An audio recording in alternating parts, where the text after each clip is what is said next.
My name is Jill, and I've been exploring this idea of what if the Earth catastrophe theory is real? What if it's going to happen in many of our lifetimes? How would that change who we are and how we live in this world today? And I wanted to continue that conversation today with this idea of why maybe this information is coming through the scientific community as opposed to sacred prophecy, which is the way we've usually gotten these pieces of information in our ancient past. So we're going to talk about that in a bit more, but first we're going to take a deep breath, and I'm going to see you on the other side. Supposed to stop the end of the world.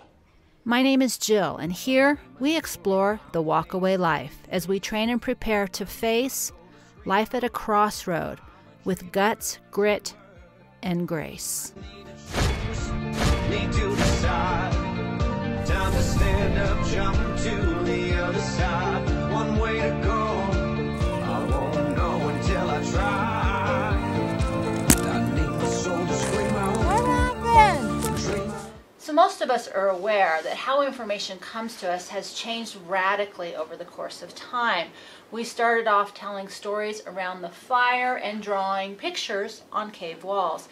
We've evolved into the written form. We've evolved further to radio, the audio form, to television, to film, and now we're in a world where we can communicate one-on-one all across the globe at the same time.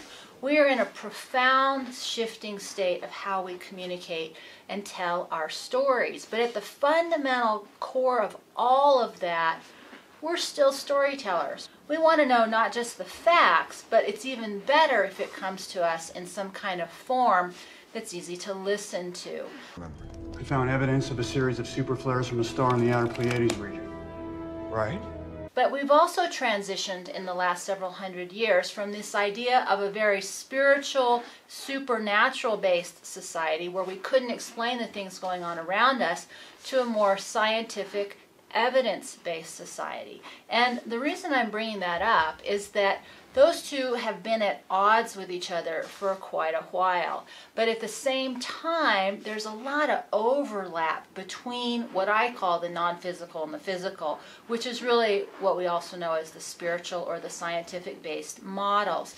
Now, I don't know about you, but one of the things I've noticed from the scientific community is that they really aren't that great of a storyteller. It's a little dry, it's a little difficult, and there's a very little human element or personal application to our who we are to be, what lessons we can learn, that kind of thing, from these ideas that are being presented, which have gone on since the history of man, about catastrophe, apocalypse, and cataclysm.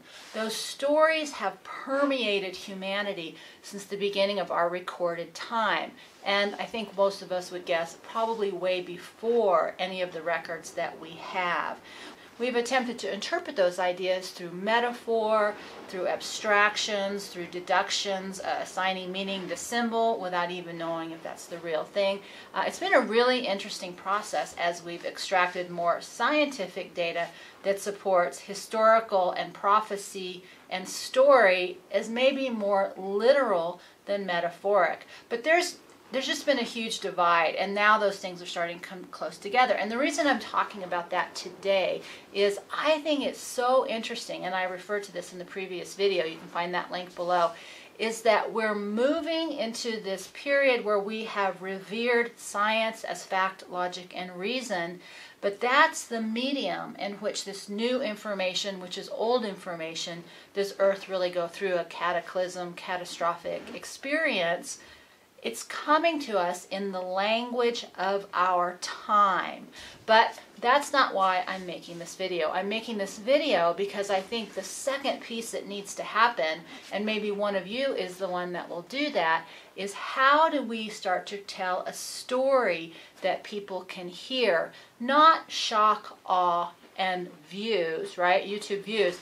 But how can we start to tell a story and to create a narrative so that we can respond to it in the way that maybe we're designed to do, which was really the purpose of our stories and metaphors and sitting around the campfire. It wasn't for entertainment purposes. It was how you moved your society and your culture forward. It was the oral tradition, not for just entertainment, but because that's how the community, the society, the culture really created a foundation on how it wanted to act as a people, both individually and as the group. And I ran across this video yesterday or the other day, and this is just a tiny clip. And they were waiting for the spring herd to come up. And we had a prophecy that said that there would be a white buffalo would appear. Before this wintertime came, we didn't know what this winter was. How do you know what untruth is if you live in truth? How do you know what hatred is if you live in love? How do you know what the destruction of Mother Earth is when you only respect her and love her? So we had no idea what this wintertime. But they said a white buffalo would appear. And of course, we always would pray before we hunted. When that white buffalo gave itself, because to understand these buffaloes, that's why we learn from them. The old bulls are on the outside.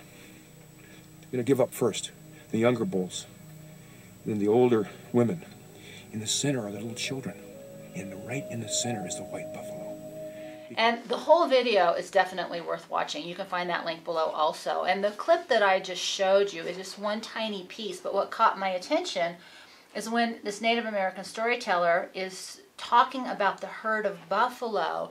He's talking about how on the outside of that herd are the older buffalo, and they're protecting the young buffalo, and then the women, and then the children, and in the center, the most innocent, which is that white buffalo, which is the sacred symbol, the essence of life itself.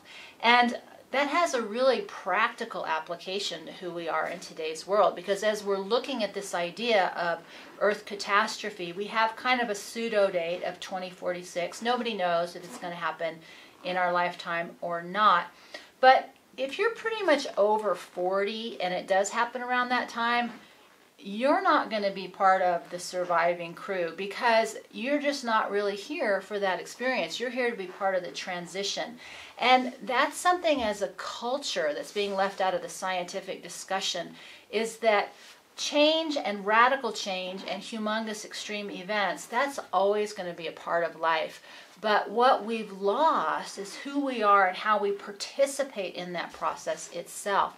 And what I loved about that, I loved the whole story, so I really encourage you to listen to it. But what I loved about that piece is it really creates a role for those of us who might be older as a way to still participate and create a life of value through this process.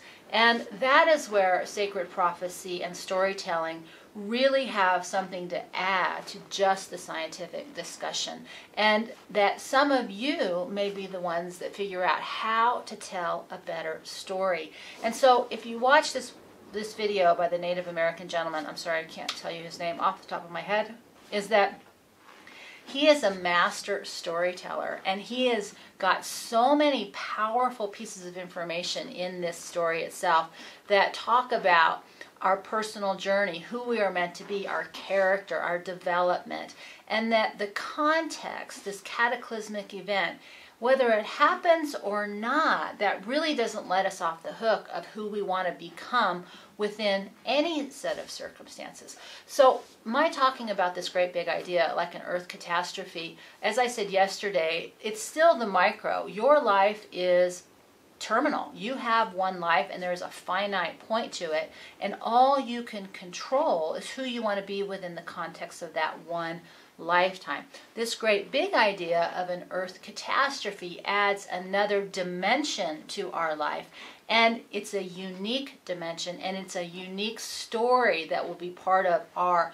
larger story as an eternal being or a long-term forever soul. So I think it's a really exciting time to be alive. I think that there is so much to learn from the old and the new way. I still think storytelling is the way to go in terms of really communicating information. I still have that visual someday, you know, when I'm not in the wind zone all the time, everywhere, every day, sitting around the campfire and talking to you, telling stories, telling our stories, telling your stories, and that is how we'll connect and move through this process, I think, as humans, because that's how we were designed to be. That's how we were designed to connect in an interactive manner, not a one-dimensional manner. So I think there's a huge potential for a new story to be told. I am just starting to tap into this idea on the very external pieces of that, but I just thought I would toss that idea back to you, give you the link, because I really encourage you to watch it. He's just a very good storyteller,